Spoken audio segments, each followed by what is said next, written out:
Okay, these are the things you need: your patriot box, your tools, and above all, you will need the smart switch. Yes. Oh, yes, you will need charger for input as adapter.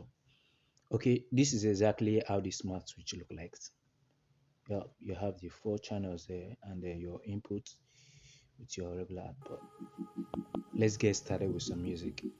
Oh, originally you need a ray so that it will fit perfectly well, but I don't have access yet to cut this one, so I'll be doing it without a rail. So, but a rail will definitely fit fine. Okay, yeah, you will take your supply to the common and loop it all around the four channels. Yep.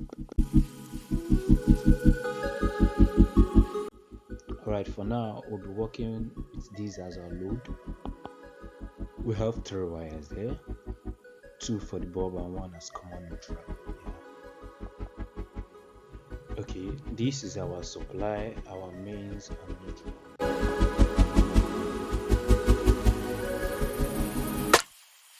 Here we're going to connect the mains to our loop channel and take the neutral of the bulbs of our load and connect it to the neutral supply.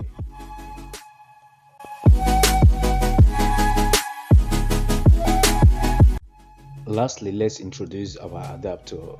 I will be using the charger to work as an adapter. Yeah, sorry, it's actually big and it didn't fit, so I had to change it to another one. Yeah, this one is small and looks perfect.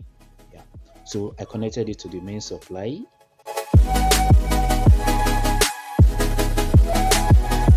Okay, yeah, let's tip the wire perfectly well. Oh yeah, sorry, the red tip is so fancy, it looks fine, so that's why I used it. So now after you're done, you might want to insert a USB cord, yeah, to use to power the smart switch.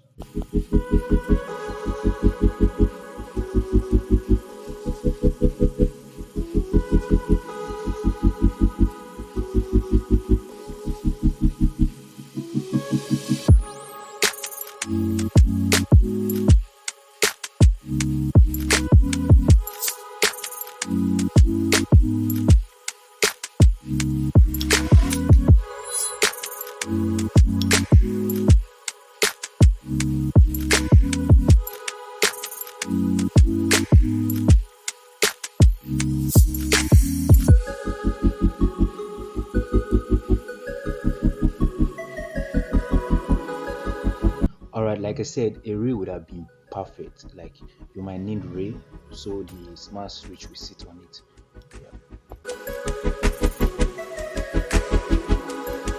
Okay, yeah, you might need to connect your load to the oops, sorry. You might need to connect your load to the NO, which is the normally open. Yep.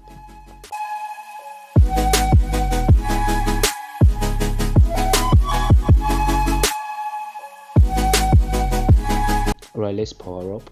Oh, you have two different ways of supply powering the switch. You could use the 5-volt USB or use any adapter within 7 to 32 volts AC DC. This is our supply negative on. Sorry, I meant live on neutral. Sorry. All right, let's test it.